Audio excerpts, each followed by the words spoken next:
So when we start with online time, there are a few things we mention. First of all, is that a lot of times it's really about quality and not just quantity. Sometimes it would be so much easier if this was just simple and it's like, okay, give our kids this many minutes, they can do whatever they want. And that's just the magic minutes. Oh, how I wish that could be it. But it's not. But one of the things that can help, and we think can even help when you then share with your kids, is to talk about the quality of your screen time. So almost all screen use falls into three categories: creating, connecting, and consuming. Hello, and welcome to the Art of Living Well podcast. I'm Stephanie May Potter, and I'm here with my co-host, Marnie Dotches-Marmette.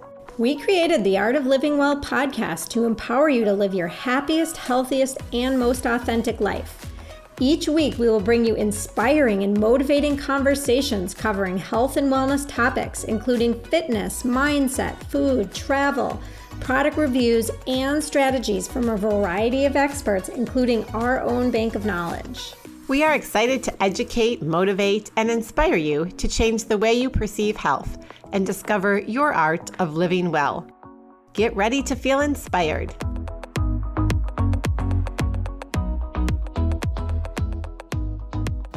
Hello and welcome to episode 145 of the Art of Living Well podcast.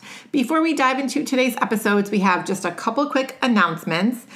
We would love for you to join our upcoming 30-day Thrive During the Holiday Season program, which is a community we created a couple years ago of like-minded women who want to prioritize their health and well-being during the busy, fun, yet often stressful holiday season. But like most of us, we still want to have fun and enjoy this really fabulous time of year. So this community is all about support and accountability for you for 30 days. You're going to gain valuable insight into your habits and mindset and patterns through group coaching, both from Marnie and myself, as well as all the other fabulous women.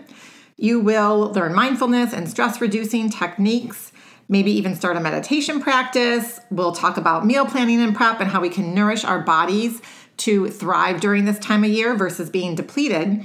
And you'll boost your energy and feel fabulous right now. Let's not wait till January until you want to start those New Year's resolutions. Let's finish out 2022 feeling fabulous. So head on over to the link in our show notes or jump on over to our website to get more details and sign up today. And better yet, grab a friend or neighbor or family member or someone else to join you in this fun 30-day experience. And then the second announcement is just to remind you that we would love to have you on our podcast for a 15-minute health transformation audit. If you've listened to us before, you know we started dropping these episodes several months ago. And it's where we bring you, our community members, onto the show so that we can guide you to identify what's holding you back from your ideal health and wellness. And together we'll analyze what's going on in your life so that you can walk away with a tangible action step to guide you on your journey to find your own art of living well. We are so excited and love doing these episodes. So you can click the link in our show notes to sign up or simply email us at theartoflivingwellpodcast@gmail.com. And we look forward to getting to know you on our podcast. And now let's welcome today's amazing guest, Tracy Foster. Tracy is the co-founder and executive director of Screen Sanity, an international nonprofit that equips families to maximize the benefits of technology while minimizing the side effects, so that kids can grow up happy and healthy in a digital world. Tracy has co-authored 2 books to guide parents in digital wellness, and she contributes to news outlets such as the Wall Street Journal. Before starting Screen Sanity, Tracy invested 15 years developing organizational growth strategies as a management consultant with Mercer Management Consulting, then as an associate director at FSG. Did you know that the average American teenager now spends 9 hours per day immersed in electronic media? And this is not including school-related technology. In today's episode, you are going to hear all about the amazing nonprofit organization Screen Sanity, which is a community for parents to gain confidence and competency so that they can have those really important but often difficult conversations with their kids about their technology usage. You will learn all about their 5 principles of digital health, and Tracy shares the specific tools that they have for families including their social media playbook and lots of common sense tips and tools. We also do discuss a few mature topics like porn and cutting. So if you have little kids around, you'll want to use headphones for this episode or pause and listen to this show at another time. But these are really important topics, and there's some pretty alarming trends that Tracy shares, along with side effects of porn and other aspects of social media and devices that are wiring our kids' brains and impacting their mental health as well. Marty and I both have teens, and we still struggle with setting boundaries on a consistent basis to limit our kids' screen time. And so we really benefited immensely from this conversation. One of the tips that Tracy shares is having, tech-free time, specifically around dinner table conversations, because sitting as a family, regardless of what you're eating or where you're eating, and having a conversation without screens is really powerful for the well-being of our kids as well as the adults. We recently instituted a phone home basket that we have on the table, and I will say the biggest offender in my house is not my kids for the most part, but it's my husband. So we hope that this conversation today will spark you to find your place to start helping your kids flourish as digital citizens and stay captivated by life, not screens. So with that, let's dive right into this powerful and enlightening conversation with Tracy Foster. But first, a quick word from our sponsor, Shield Your Body. Shield Your Body is a company that makes products to shield your body against electromagnetic frequency, or EMF radiation, from modern technology. Did you know that all modern technology is a source of EMF radiation? Cell phones, laptops, Wi-Fi, even your refrigerator is a source of EMF radiation. And each year, we are exposed to more and more EMFs. There are literally thousands of high-quality, peer-reviewed scientific studies demonstrating clear links between exposure to EMF radiation and a wide range of negative health effects, from anxiety and infertility to sleep disruption and cancer. Fortunately, there are easy ways that you can reduce your EMF exposure right now that cost you absolutely nothing. After reading the Shield Your Body guide, I stopped using my AirPods, something I used daily for hours sometimes, and have switched back to the old school wired headphones. And for me, after reading the Shield Your Body guide, I really put my foot down and insisted that my kids keep their cell phones and their laptops out of their bedrooms at night while they were sleeping. And I've been working on Jordan as well. And I think after reading the guide and listening to our podcast, he has finally agreed to do that. So download your copy of a free guide at shieldyourbody.com to start improving your health right now. And be sure to check out our episode number 123 with our Blank, CEO of Shield Your Body. Hi, Tracy. Thank you so much for coming on our show today. We are very excited to have you because we know that screen time and digital devices are such a hot topic right now, and they affect such a large population, from kids to teens to adults. And Stephanie and I both have teenagers that have cell phones, and they use them more than we would like, and maybe even our husbands too, in all honesty. And this topic is going to resonate with so many of our listeners out there. And we absolutely love what you're doing. And we can't wait to share your immense knowledge on this topic with everyone today. And we totally agree with you that we should all try to make a difference in helping our kids stay captivated by life and not by screens. And that will really help them find their art of living well. Yes, I love that. That's exactly right. So Tracy, everyone has a story, and we would love to hear your journey in a nutshell of how you became interested in helping parents help their kids navigate digital technology. Yes. Well, first, I love that way that you just described it, that it is totally about helping our kids to discover their art of living well. So when we think about this topic, yes, oftentimes it feels like we want to just slap our kids on the wrist and be like, put that away. And that happens. But the reason why we're doing that is because we want to invite them into something better that we know will satisfy them more. And so I just think you absolutely nailed that. My own story goes back quite a few years, probably 12 years now at this point. I was pregnant with one of my kiddos and doing a project. I worked at a strategy consulting firm that focused on helping organizations achieve social impact. And I was working for a huge huge toy company. Everyone listening, if they've ever, probably almost ever owned a toy for their child, they owned a toy from this company. And it was at the point where companies were starting to put an app with every toy. Do you remember that phase where like every stuffed animal was like, no, this stuffed animal can have a virtual world. And it was really getting a lot of interest business-wise. And so it was good for sales, and it just seemed really like cutting edge. But as part of this work, their head of research and a bunch of the people sitting at the table basically shared, hey, we have some concerns about what this is doing to the development of our kiddos. The way that these toys and products are designed, I had never understood how intentional it was about helping kids with their fine motor skills or their gross motor skills or other things. And so they started to pull in this research about some of the challenges. And I was pregnant at the time. And after one of the meetings, when you're pregnant, you get so much unsolicited advice, like you just can't even make it up. You're like, okay, of course. And so the director of research came to me and he said, hey, you're hearing about how our industry is at a moral impasse. Like we need to decide what do we do. But that's how it is for our society. And as you're raising this kiddo, you're about to have a baby, make sure that you're thinking about that for him. And so that was when I first kind of had that first glimpse of, ooh, some of these things seem so bright and shiny and wonderful and do have wonderful things. But what are some of the unintended things that might be happening? So that was just kind of a seed in my head years ago. And then probably 4 or 5 years ago, when one of my friends who had a kiddo at that point who was entering middle school was like, man, I'm not sure what to do about phones. It just kind of caught my ear of, wow, this is another huge societal difference. What are some of those side effects and how do we move forward? And just realizing we talk a lot about how almost every parent has at least been given what to expect when you're expecting. And we need a what to expect when you're tech-specting, because there's no roadmap. Ladies, we are out there figuring this out on our own by trial and error.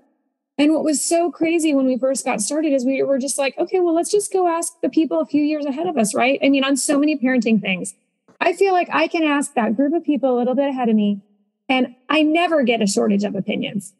I just get such strong opinions that sometimes conflict with each other. And then I leave feeling a little bit more confused than I was when I entered. But on this topic, when we were going around and asking these parents who were just a little bit ahead of us, we would get these deer in the headlights looks of, I don't know, but do something different. And the most startling thing was the number of them who would then share these accidents that were happening to them or their kids, and then say, and I've not told anyone that this happened. Things like exposure to porn or bullying or kids cutting themselves because of how, they were feeling about posts that they were making and stuff like that. And so that just really quickened us to say, whoa, we're navigating this in the dark and we have to do it together. If every single one of us is sitting here feeling so shamed about this that we can't talk and share experiences, then we are not going to be able to be stronger together. So that was what formed the beginnings of us jumping in. We tried not to, but we were like, this is something we need. And so we jumped in. Wow, Tracy, that's amazing. So you left your corporate job to form Screen Sanity. Yep, that's right. Okay. And what was that like? Like, how did you because it's this uncharted territory. And like you said, there weren't even people that were 5 years ahead of you or moms or dads that were a few years older that had been through it that knew what to do. Because it's all new. It's new for everyone. And we're all navigating this with some goggles on, if you will. Certain colored goggles on, maybe. Yes. So how did you form this? And, can you just share a little bit more about that? Well, the biggest thing we did was just listen. I mean, I think that we probably talked to 1,000 other parents within the first 3 months of this coming together. And we just noticed some key themes of what people were looking for. And there were a few things that people were looking for. Number one, they were looking for some common sense tips. And when I say common sense, we're huge fans of Common Sense Media. We actually tried to pitch our idea to Common Sense Media because we had no intentions of creating an organization. And they were like, we love that idea. You should do it. We're like, no. But they wanted some type of a framework around like how to even think about this. They also wanted some basic education about the side effects because we were just starting to get some some awareness about, hey, how is this working behind the scenes? And I think especially for them to have, for each of us to have our own motivation that this matters, understanding that it matters is really helpful. And then also, it can be really hard to have alignment with your spouse, with your with your kids' grandparents, with a babysitter, with the other people in your community. And so the more that you feel armed and confident with, hey, this is why this matters, it gives you more strength in the game. And then the third thing I would say that they were really looking for was community, because this is hard, but it's so much harder doing it on your own. I mean, I'm sure that you guys have probably had your kids say about something, but I'm the only one. Like, you're ridiculous. I'm the only one who doesn't have TikTok at age 9. And you're like, there's no way that's true, right? Or whatever it is. But so that was happening so much. And we realized if we can get parents into community, it was startling to us how oftentimes those groups of parents would say, none of us wanted to do this, but they all did it because they didn't want their kid to be the only one. And so we heard those themes, and we started to realize, wow, there are some basic principles that we can help provide or facilitate to address those three things. Absolutely. Marnie and I both have had these conversations with our kids, and I'm amazed that there's like national surveys out there that show that screens and technology are like the number one battleground in homes across the country. I mean, I can believe it, but number one is interesting. And yet at the same time, only 14% of kids express that they've actually had a really helpful conversation with a trusted adult about the digital world. So how is your organization trying to change this? And I know you have the START 5 rules of thumb. Maybe you can dive into that a bit. Yeah. So I love that you referenced that stat, Stephanie, because that's one of the things that keeps us going is our kids are living a more and more digital life. That is where they are expressing themselves. They're meeting people. They're living out their adolescence with the devices and apps that we have these days. And so to hear that only 14% of kids feel like they've ever had a helpful conversation with any trusted adult, it makes me feel like how we started because we felt like we parents were like going through this blind. So are they. And in almost every other thing that our kids do, they've had conversations with a teacher or a parent or a coach. And so our goal is to basically be the secret weapon for parents so that parents feel the confidence and the competence to start having those conversations. Because I think it can really feel intimidating because our kids are the tech experts in almost all cases. They're more tech savvy than we are. And so we can doubt ourselves. We can doubt, do I even really have anything to offer? And so we try to really help parents feel like, hey, here's an example of the words that you can use. Here's an approach that you can take so that they step into the ring. So we do that through 3 ways. We have training. Our key training is this book club. It's a video guided book club called Screen Sanity. And you can download it free on our website, or if you want a printed copy, you can grab it from Amazon. But it's designed for you to invite a few other friends, be it your kids, parents from your dance studio or your soccer team or your school or whatever it is, your neighborhood, and just say, hey, I'm struggling with this. Are you too? Let's go through it. And in it, it lays out our START rules of thumb, which is just how do you get started on this? But I'll say real quick too, we also offer a lot of tools, things like we have a babysitter printable that you can put up to help even with the littles. Hey, here are general things like who's our pediatrician, what food allergies are there, but then also, hey, do I want you to be taking pictures of my kids and how much screen time should they be having when you're here? And all of those questions that just communicating it helps so much. And then we also have tips through our newsletter and stuff like that. But what you mentioned, Stephanie, the START, this is really focused on the fact that I think as parents, we can just get so overwhelmed with more and more and more crushing us on our shoulders. And we want to extol to everyone that it's just about finding your place to start. We're not going to ever tell anyone, here are the line in the sand. If you do this too early, you're a bad parent, because things vary. And we're not going to say you have to do all of these, but just listen to them and see what would be most helpful to you that makes you feel this sense of like, that would help me to feel like I'm living well. Why don't I try that? And then if that goes well, then you're more likely to try something else. So our 5 letters are START, like just take a start.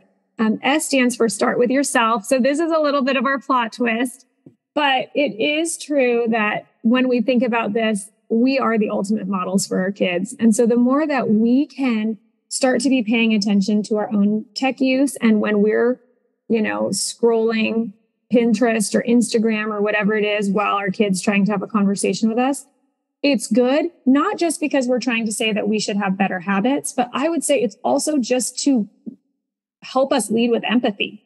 Because when we're talking about our kids putting down their phones or putting it away during dinner or whatever it might be, it's really powerful if you start by realizing, oh, that's really hard for me. So that then this is one of the few things in parenting where we and our kids are, I don't know how to say this best, but almost like we're on equal ground. Most of the things that we have to tell our kids not to do, most adults are not doing. Most adults are not using illicit drugs. Most adults mathematically can't be drinking underage. There are all these things that it just feels like we're top down, and we're kind of, maybe some of us did that when we were kids, but we're not doing it now, right? But on this topic, we are on equal ground because we are struggling too. So the more that we can share about our experiences with struggling and all of that, the better. And we have different tips about considering using a smartwatch or stripping apps off your phone. We can talk more about how we look at that as our own adults. The T is about device-free zones. So we are on devices almost all the time, all of us, and it's just helpful to find some space and place where we say this is device-free. And so the T there is tables and bedtimes. If you're looking for a place to start, those are the two places we recommend. Device-free meals together have such incredible research showing that it's so powerful for our kids. It's unbelievable how if we do try to lock eye to eye, even if it's McDonald's or in 15 minutes, it doesn't need to be a long drawn out thing. It's just really grounding, and it helps our kids do better in life on a lot of crazy statistics. And the thing is, it doesn't depend on the food, like I said, or any of those elements, but what it depends on is the connection. And so it can be so easy, like in our house, sometimes it'll start with like Wordle. Okay, like Wordle, that's a fun family activity. But then, all of a sudden, everyone has their phone to do Wordle, and now no one's actually doing Wordle anymore. And it's like all these different things. And so you're just not making that connection. So if you can reserve that as a space, it's so powerful. And it will probably be really hard for the first few times because your kids will be like, I can't believe it. I'm in withdrawal. You might be in withdrawal. Your husband might be in withdrawal. You might be really grumpy with each other. But if you stick with it even 3 or 4 times, that's when you start to be like, okay, I get it, Then the other thing that I think is one of the most powerful things is getting devices out of bedrooms. So they get in there for such innocent reasons. They are an alarm clock. They provide your entire music playlist, right? You want to fall asleep to music. That's why they got in there. But the research is showing that 80% of our kids are using their phones when they're supposed to be sleeping. And even if they're up doing something relatively positive on their devices, sleep is a number one factor for mental wellness. We are in the middle of a mental health crisis. We all know as moms what it's like to be sleep deprived. You are not your best self. So if we can help our kids, and ideally, this is where we would love to make this one of those things. This is why we say, talk to the others in your community, because if it becomes a norm that everyone charges their device outside of their room, it's so much easier. Our kids don't have as much FOMO, as much fear of missing out, because not as much stuff's coming over night. The other thing is, I will say that when kids or anyone are by themselves in the dark, tired, those are when some of the most regrettable things happen. So taking phones out of bedrooms at night has other benefits as well. I just want to interrupt you for 1 second. So we've had that rule in our house that my husband doesn't always follow, but my kids do actually follow. However, I have them keep their devices in the bathroom. What I've noticed with my youngest, who's definitely had the most exposure to screens just based on her age, now she spends all her time in the bathroom. Like we will go to bed, my husband and I, and her bathroom wall connects to our bedroom wall. And I will hear her in the bathroom. I'm like, Gabby, what are you doing in the bathroom? You have to go to bed. But now it's like, instead of spending her time in her bedroom, she's just hanging out in the bathroom. So I'm like, how is this solving the problem? I know. And I mean, it'd be so interesting in that situation to consider, hey, I mean, as kids get older, you want them to have more independence. That's the thing too, is, you want them to experiment with some of these things while they're still under your roof. It's not like, okay, until the moment you graduate from high school, every device is not only not charging in your room, it's actually charging underneath my pillow. Like you have to, like, that's how hard it would be to get it, or in a safe. I mean, there are some people and some kids with certain conditions where we actually do hear about parents who like put it in a safe. But I mean, it's so interesting, like just how to help her assess or be like, hey, would it be helpful for you if we put this in my room? Or what is it that's drawing you so much into this that you are willing to like sit on the bathroom counter uncomfortably, literally tethered to the wall? Which, by the way, tethered to the wall, just so you know, is how we used to have it as kids. Like when we used to have phone conversations, we had to tether it to the wall. I heard from someone the other day who said that they did this fun experiment where they actually all tethered their phones. I think they only did it for like 3 hours, but they each had their phone tethered in a different place. And they did it for their kids to be like, just so you know, when we wanted to make a phone call, which obviously our kids never use their phones to actually make phone calls very much anymore. We actually had, it was attached to a wall. Let's do it as an experiment. And it was like the kids at the end were just like, how did you do that? Oh my gosh. Yes. That's so fun. That's a great experiment. Yeah. Yeah. Okay. So the A stands for accountability, which is not a very sexy word, but it is essentially helping to think about the types of content that our kids get access to. A recent stat that I read showed that 25% of kids age 8 to 12 are watching online video-based violent pornography on a regular basis. Most parents would not think that that is living well for their kids. And there is a lot of research that shows how even if you think, well, that's just a way that they can learn or explore their curiosity, this is not what you want them to be learning and exploring their curiosity on. And they get on there almost all the time in really innocent ways. They accidentally type whitehouse.com or someone says a word on the playground. And it's like, I remember back in the day being like, okay, I'm going to ask my best friend's older sister, what does that word mean? And then she'll like tell you, but you don't. Now, instead you go to Google and Google doesn't just tell you, they actually pop up a video, right? I mean, I've noticed this with my kids when we'll look something up. I don't even scroll down to try to find like a written description. I click on the video. So there are so many ways that our kids are just accidentally getting into that. So we recommend things like filters at your router level that just make it less likely for that content to get through. If your kids do have phones or social media, we love this product, Bark, that can go on their device. It can be scanning things. And it doesn't just scan for like unsavory content, but it also looks for things like self-harm and other things like that. Bark, B-A-R-K. Okay. It's awesome. Now, it doesn't scan everything. Like Snapchat is this hidden layer that even these things can't get to. But what we like about it and what's really important, and when we talk to kids about it, is sometimes it can really feel like you're doing this. Parents sometimes will be like, well, but I want to tell my kid to know that I trust them. Or kids will say, don't you trust me? And our response to that is, we do trust you. But when you get in a car, we ask you to wear a seatbelt for your protection because there are things out there. And so I am not on your phone every night reading all of your messages. And actually, ideally, one thing that we love is saying, hey, this is on all of our phones. You know what? Like Dad and I have this on our phone too. That's a personal choice, of course. But it's just, hey, this is a way that we're going to try to keep ourselves safe and help make sure that we're living well. The other thing I would say, the third thing related to just some of the hard content is the third way to protect, maybe I should say the first way, is really through conversation with your kids. Because unfortunately, it is at a fever pitch or whatever, at a level where it's really not likely to be an if they get a nude picture sent to them unsolicitedly, but more of a when.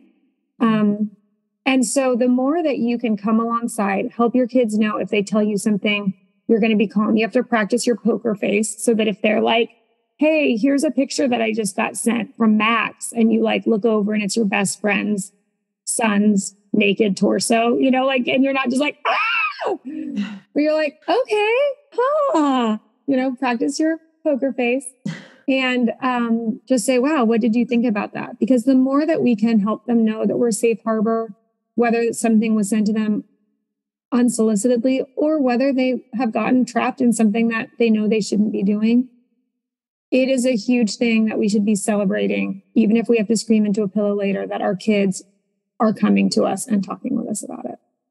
And can we get into that a little bit more, the accountability piece, before we move on? Because when I think of accountability, like we've had these conversations with our kids over the years. You know, I have 12-year-old, 14 and 17-year-old. Mm-hmm. But for us, we fall with the accountability. So I'll talk about, we have this little charging station outside the bedrooms. And really only my youngest, who's 12, who just got a device, is the only one that uses it, and myself, you know, and my husband's downstairs, but the older two, and I talk about it, but then sometimes they go to bed after me and I'll say, put your phone outside. And in the morning, where do you think it is? It's not outside in the charging station. So for parents that have had those conversations and that have tried to implement some of the suggestions, and you've already given so many good tips, like, how do we really make this work? Just like brushing their teeth every day, or emptying the dishwasher, or, you know, clearing your plate. Like, how do we have it become that routine? I know. Well, if you remember back to any of those routines, at least in my house, those routines like still aren't ingrained. I feel like sometimes I'm like, hey, look at this plate on the table. Yes, you're right. You're absolutely right. So I do think that it needs to go in that category. Sometimes for us, I think we hope that it's going to just be so easy.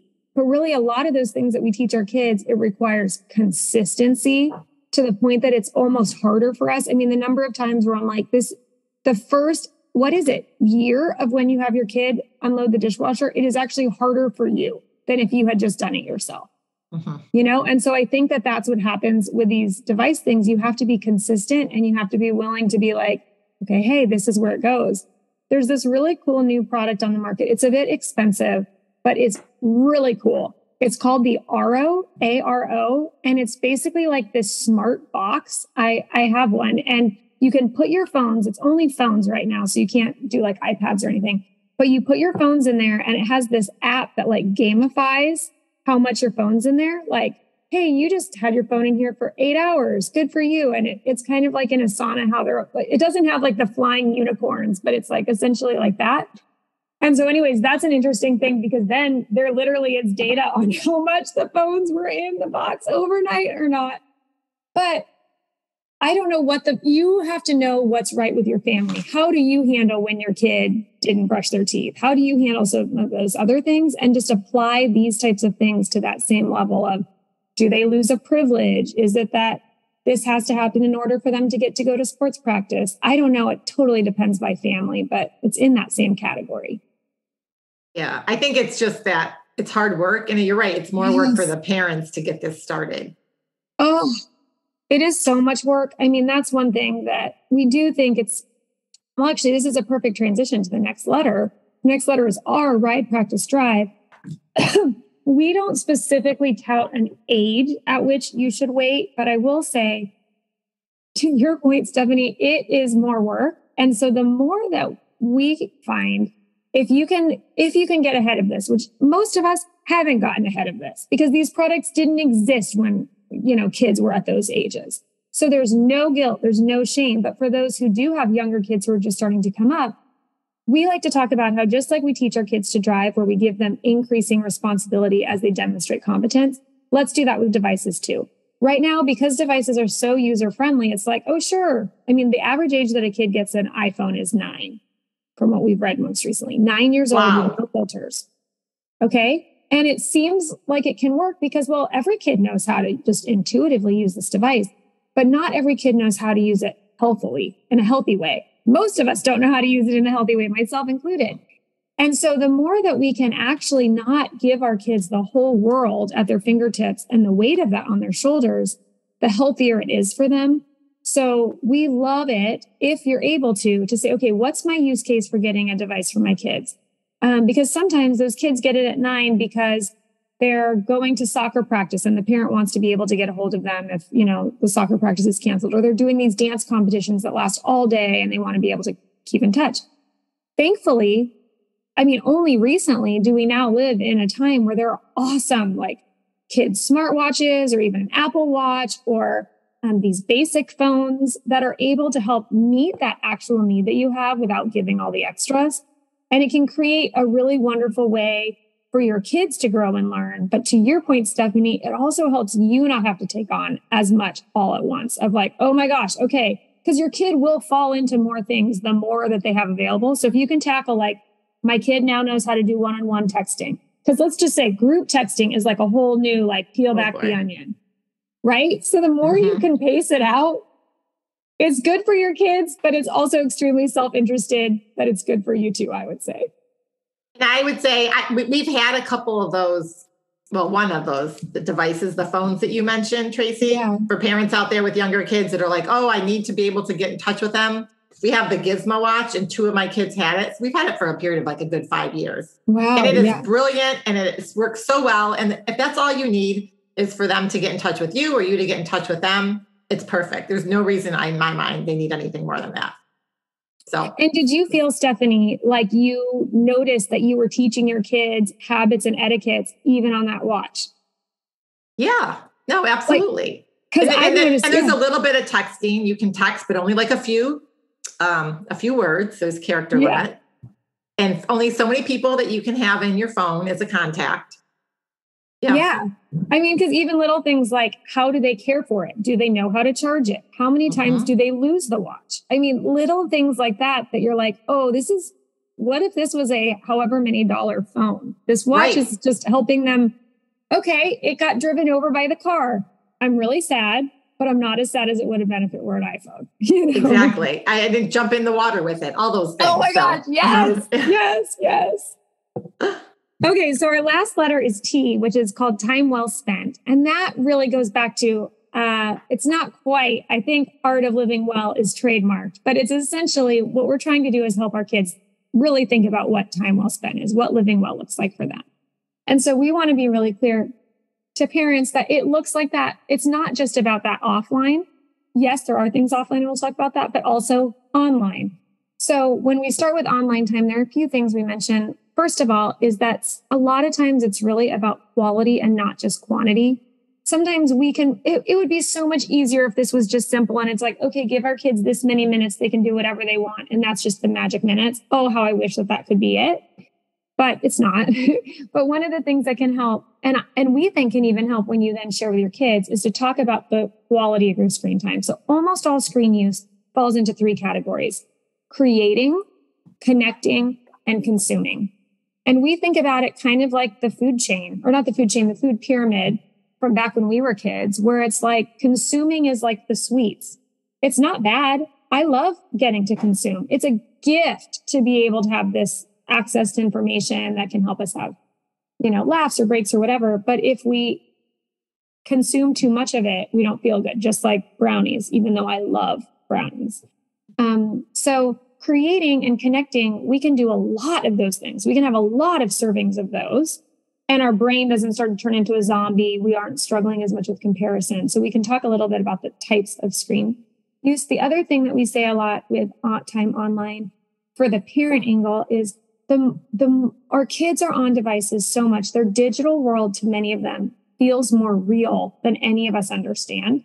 There isn't this like real world and digital world. It's like this whole merge.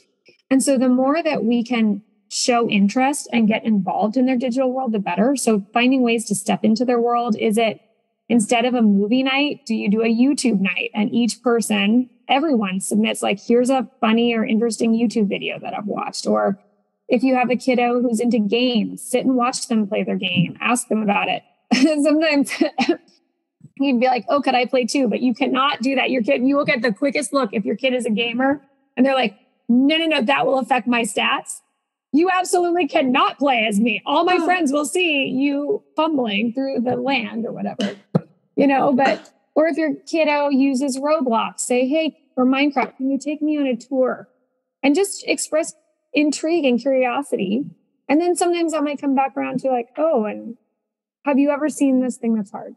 Then in terms of time well spent offline, we do hear a lot because all of us are so busy. Every parent is just juggling, or almost all parents are juggling so much. So one of the things that can be hard is, well, gosh, screens help me to do so many important things like make dinner, get my work done, all those types of things. What else would I do? And so a few things we share there. Number one, time outside is so valuable. So some families, it can be useful to say, hey, maybe do a 1-to-1 ratio. If your kid's going to watch a show for 30 minutes or surf your YouTube for 30 minutes, then they just know. And it goes back to what you were saying, Stephanie, those routines like brushing your teeth. they know that then they're going to go outside for 30 minutes. And that just helps them get back into touch with their bodies and with their surroundings. Another thing is chores are very good. There was an article in the New York Times or the Wall Street Journal that said something like, it was titled, "Why Unloading the Dishwasher is Good for Your Mental Health." And so, our kids are not going to thank us for helping them to do chores, but they are so good. And so, yeah, hey, get off your device. And one of the things that I think about sometimes in my own home is it is a battle to get my kids to do their chores sometimes. And it's also a battle to get them off screens sometimes. Yes. And so if I'm going to battle, let's at least have that battle lead to something that's going to help me feel better at the end of the day. Like, okay, you guys are clearly bored. Go, fold some laundry or whatever it is. And then the third thing I'd say is the value of boredom. We live in an age where our kids, many of them have never, in some cases, really had to experience boredom. Especially when this is one of those things that you just don't think about. But when you're a new mom and you have a kiddo and you're so tired and you're in the grocery store, back in the day, the kid would actually have to learn how to navigate the grocery store. And the parents oftentimes would help be like, how many things can you find that are red? And that is exhausting. And how many times do you see the letter A? And the parent doesn't have to do everything, but the kids learn how to be bored. And so nowadays, there's just a lot less opportunity to experience that boredom. And it's one of the most important things because we develop our own coping skills. And so we work a lot with mental health organizations sharing about how so many people these days, they don't have coping skills. They have coping skills. And it is this. It's, oh, I'm bored, this. Oh, yes. And so then when we're facing these hardships, which life is hard, we don't have as much muscle or as many tools in our toolkit. So the more that we can help our kids learn how to navigate boredom and say, okay, I'm bored. Oh, I'm going to go shoot hoops in the backyard, or I'm going to go do this. Okay, I might feel like Brene Brown did a podcast last year talking about boredom in kids. And she's like, your kids, teens, she's talking about teens. If you expect them to be bored for 30 minutes, they will probably act like they are dying because they literally are they're suffocating. I'm sorry, what? I'm supposed to find something, because if you're not used to it, it does feel so out of the ordinary, but it's so good. So I couldn't agree more. Yeah. I just remember being a kid in the summer and the days being so long. And I remember I would sit on my bed or sit in the backyard for 3 hours and just read a book. And that does not happen. Or go on a bike ride or whatever. I mean, not that it doesn't happen, but it's you're right. The kids, they reach for their phones. If there's any moment in time where they're not, in an organized activity or with a friend or whatever, they're reaching for their phones. And one thing that drives me crazy too is when you carpool and you get in the car and these kids immediately get on their phone, the ones in the back seat. And I have thought so many times, can we have this be a device-free? I mean, it's 15 minutes in the car. If we were going on an hour car ride, then that's one thing maybe after a while. But why can't we talk to each other for 10 or 15 minutes? And I am so close to saying that. My daughter will be mortified, but I am so close to it. I think cars, yes. It gets back to the communication that you mentioned or the connecting. Yes. And why can't we use this time to connect? And when we talked about device-free zones earlier, they can be we mentioned tables and bedtimes, but cars are a great one. Or for our family, it's sporting events. If we take our kids to we live in Kansas City, if we go to a Chiefs game or a Royals game, yes, you can take a photo and then it is device-free for all of us. I love that. And it's so random, but for our family, it's this is just a place that we've created that. And I think car is huge because there are so many things where your kid may not open up about something hard that happened at school that day. But sometimes that's the only 10 minutes where they themselves are kind of processing and debriefing. And sometimes at minute 9, you'll suddenly be oh, that happens in our car. Right? A lot. Mm-hmm. Yes. And you're not facing them. So you don't have necessarily eye contact and they may disclose something or open up about a topic that they wouldn't if you were looking at them in the eye. Yes, especially cars the are teenagers. amazing like that. Yeah. So I think, I mean, the thing that's hard though, Stephanie, is, I mean, and I'm struggling with this myself, even in my work, is like, okay, so you're right. Your daughter would be like, oh my gosh, this is horrible. How could you even do this? And so I don't know if it's like, hey, we're going to try this for a week, or, you know, you get little like pockets that go over the headrest, and it's like each person's phone goes in. Well, that would probably be too bad, because then they'd be staring at their phone in a case, and it would just be like, they can't even talk. But, you know, is it some fun song? Is it some, I don't know, but you have to find the right way to like trigger it. But, or just to say, one of the things that we say a lot is, hey, are you in for doing an experiment? We're going to try it for a week. Mm-hmm. I know this is crazy. I talked about this on my podcast today, and I'm just going to try it, because you have to then try it for enough of time. Like a week is probably the right magic number where it doesn't feel ridiculous. But, but then by the end of the week, they might actually start to be like, okay, hey, yeah, I'm kind of enjoying this. Yeah. Or, you know, pay attention to what's around you. I mean, anyway, we can. I'm wondering if we can transition into talking about the side effects of screen use in general, because I know that's something you mentioned earlier, that it's really important for parents to understand that, and for kids to understand that, frankly. Yeah. I mean, there's so many dimensions, because I think that one of the aspects about screens is it's not just like with something like smoking, it's this specific chemical that's doing these different things to your body. And I think what's hard about devices is it almost just amplifies all sorts of different things in life. So if you talk about side effects, you know, we could go into the challenges of comparison and body image, and the fact that eating disorders are starting younger and younger and younger, and more and more and more. And we can talk about how we hear so many times from school counselors that 5th grade girls, that's the particular age that they focus on so much. They hear these stories about 5th grade girls who are cutting themselves when they post something on Instagram and it doesn't get enough likes. That's so young. That's heartbreaking. I mean, yes. That's absolutely heartbreaking. It's heartbreaking. There's obviously also, we talked about porn. I mean, porn is very destructive. It has a lot of different side effects. But one is there's this increase. This is crazy. I mean, I'm just listing, but you'll see there are so many different side effects. So we could talk about various aspects of it. But one of the most tragic things about exposure to porn, especially at an early age, I mean, it changes the wiring of kids' brains for their relationships that they have later. But also there's this horrifying trend that just like many other things, I mentioned we live in Kansas City. We have a very popular quarterback, Mr. Patrick Mahomes.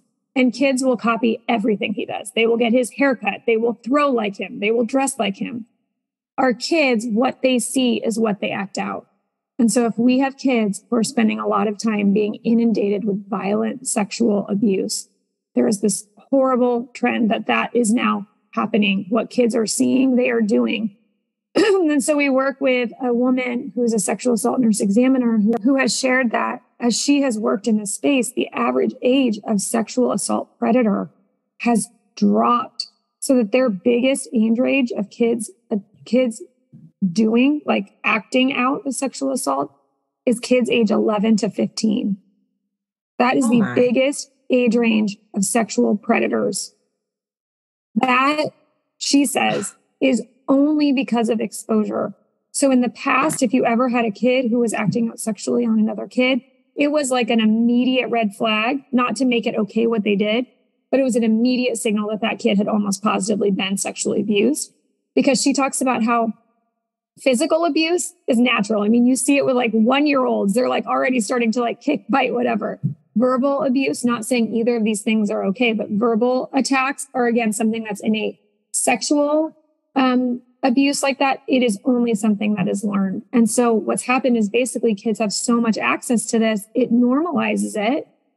So there are a lot of different that you think I should mention, or if you guys have any specific areas that you want me to go down, I certainly can. Well, it's so upset. Like, this is so disturbing to me. So thinking about, the eating disorders, the body image comparison, the cutting, the sexual assault, all of that. what, if I'm understanding right, you're saying that because these kids are seeing this done on their phones, on social media, or maybe video games or whatever, they're then acting these things out. Like with the 5th grade girls, that seems so young to me. I didn't even know what cutting was in 5th grade. Yeah. So are they seeing that on their phones and then they're thinking, oh, that looks interesting, I'm going to try it? Like Great that sounds question. so scary to me. Great question. So the acting it out, seeing it and acting it out, I'm specifically talking about porn, but it does apply to cutting as well. I mean, basically what's happening with cutting, it's a little bit different than the porn thing. The deepest thing is that they are seeing something, or they're not getting enough likes and they feel sad and they don't know what to do with that. It's not necessarily that they're just watching videos about cutting, but they have learned about cutting through most oftentimes social media. There's a lot of things that our kids are learning about that. I mean, obviously, certainly how much and how early do we talk with our kids about suicide nowadays? Because it's unfortunately like something that, and we hear from so many parents, even if they've never talked to some young kids are hearing about it.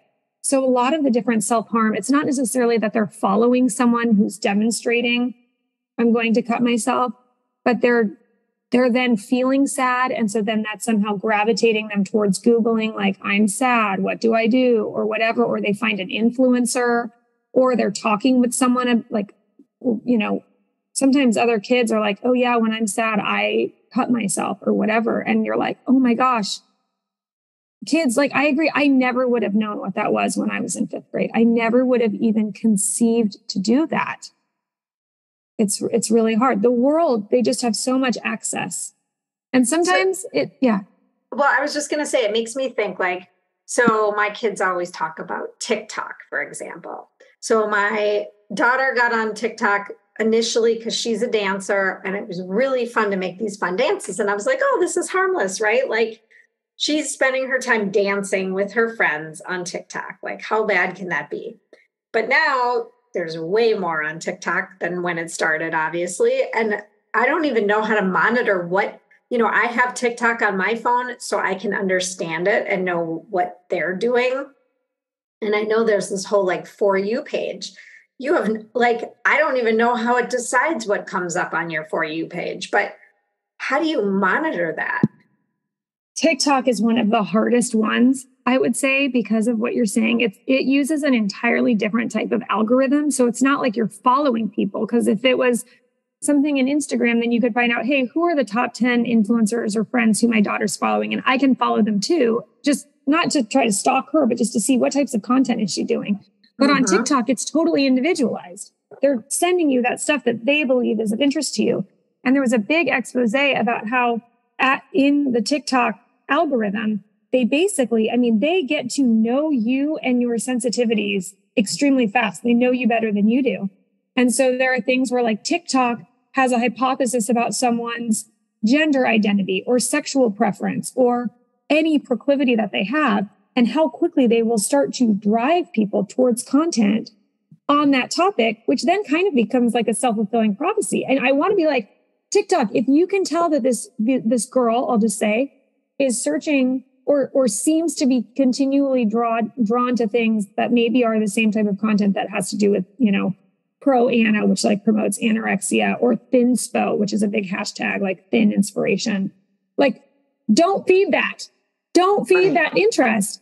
But the way that the algorithm works there, it absolutely is channeling. I've heard people say, if you ever setting your kid up for the first time on TikTok, because apparently the first 30 to 40 minutes are like the most pivotal minutes. It still affects later, but that's when they start that.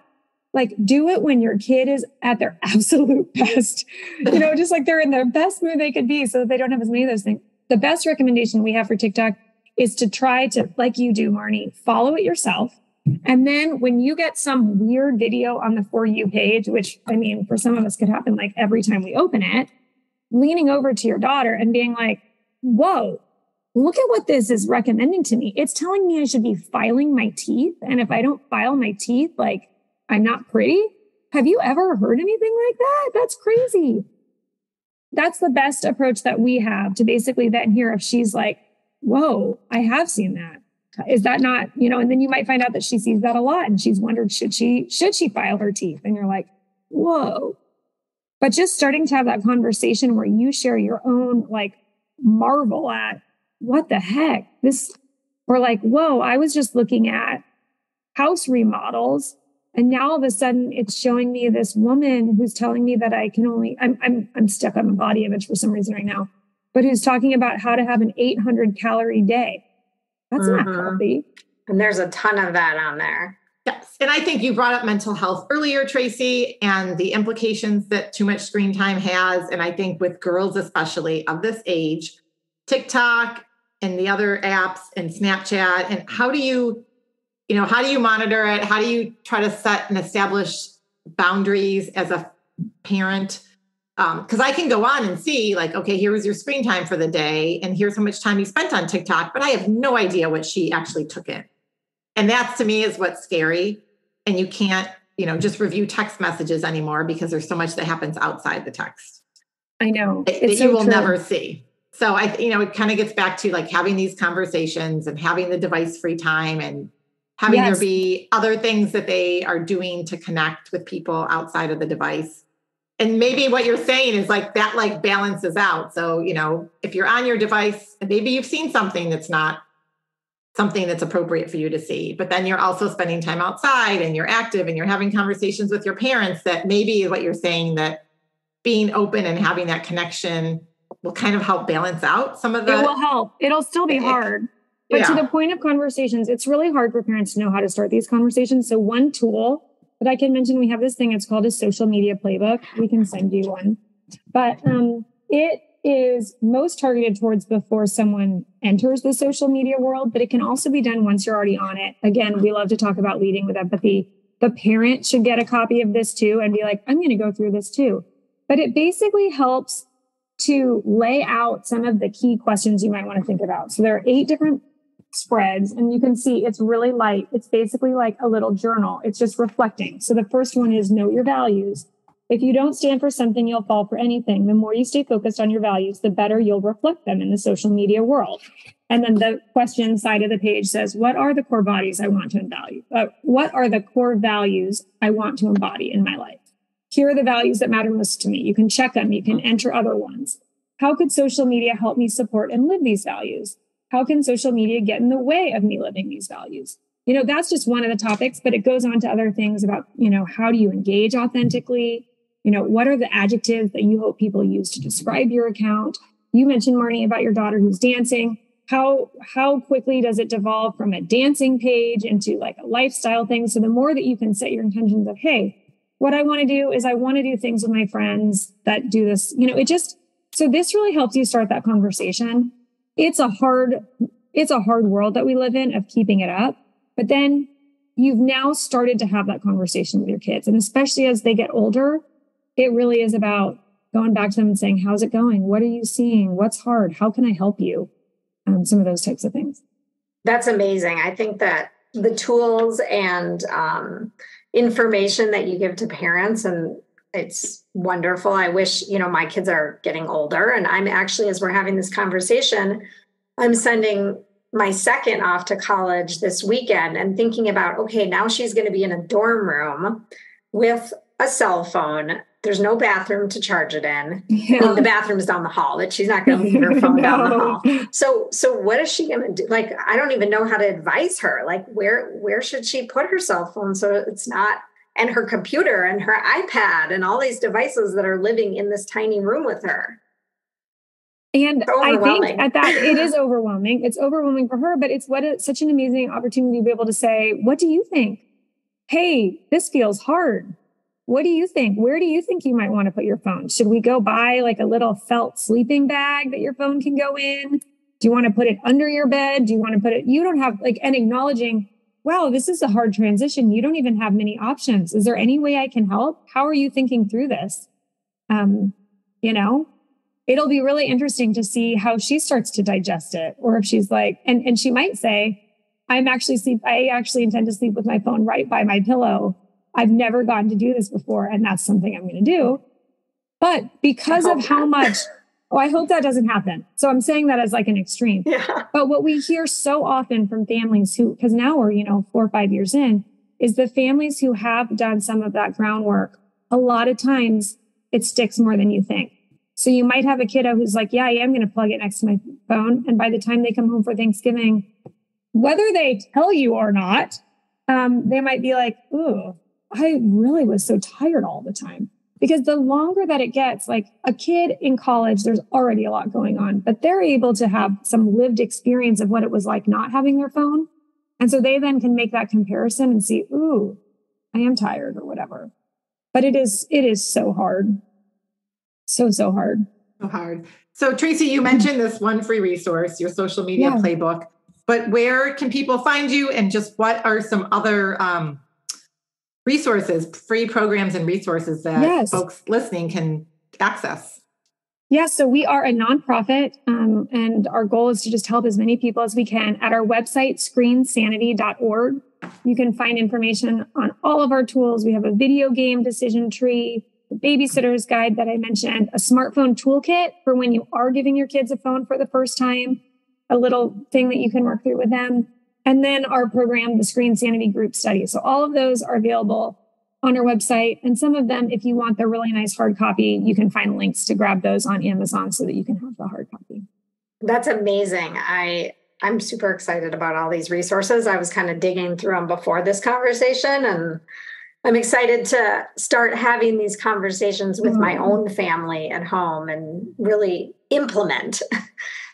So we love leaving our listeners with some simple and practical tips or strategies that they can implement, really right after hearing this conversation. And I'm wondering, what would be a tip that you would suggest for anyone kind of wanting to flourish more in this digital age?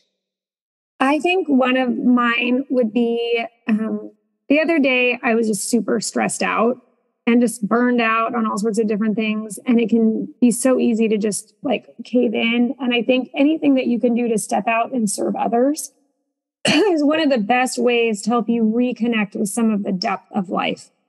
Finding some way to find someone in need and meet that need, be it dropping off a meal or flowers or just sitting and talking. I think that reconnects with so much of just who we are as humans. That's wonderful. That's just like a wonderful tip and inspiration for our listeners to take away.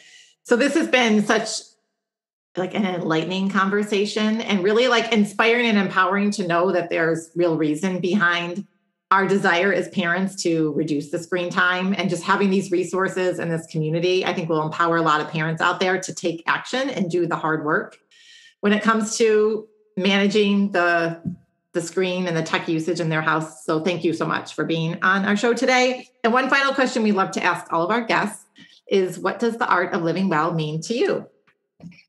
Well, I think a lot of it is actually what I maybe was just talking about with service. So I don't know if I can say ditto, but I think to me, living well is feeling like I'm showing up in the way that I want to show up and being present.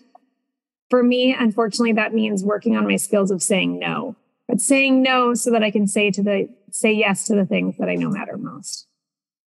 Well, I love that. It's simple and it makes so much sense. And but it's so hard. It's so hard. But any tips? It's the things that are simple that are also the hardest and most challenging to implement. That's right. But so worth it. But it's like, even as we're having this conversation, I keep thinking, okay, I have two and I'm going to have two in college now. Like, why didn't I do this sooner? Like, because you know what? Oh my gosh, what is that amazing woman? Mother Teresa. She said, when you know better, you do better. And you were just one of the people, Marnie, who had to be on the front lines of this new world, And I bet you did, based on what you're saying, I bet you did the absolute best you possibly could. And now we're just getting more information that can help those kiddos and moms a little bit, earlier on in their phase. But that's great. And that's a great way to end it, because we don't want parents listening to this think, oh my gosh, I've like damaged my children because I've allowed too much screen time, or I know they've seen porn or what have you. No, now now you're equipped with information, and now you can take some baby steps and start doing some of these tips and suggestions that you mentioned. So Yes. And Tracy, I feel like we could have you back because there's so many questions I still have for you, and we're running out of time here. So we'll have to have you back for a part 2, maybe dealing with significant others. Absolutely. Yes. Yes, I understand that completely. Okay, awesome. Thank you guys so much. You're welcome. Have a great day. Have a great one. Too. Bye. Bye-bye.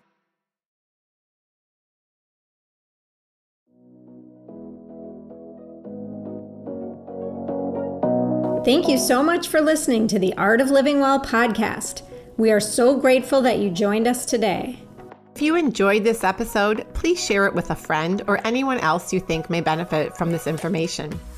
We'd love for you to subscribe to our podcast, leave us a review, and tag the Art of Living Well podcast on social media. If you want more inspiration in between episodes, you can find us on social media at theartofliving_well on Instagram and Facebook, where we will share snippets from our daily lives and our journey to living well.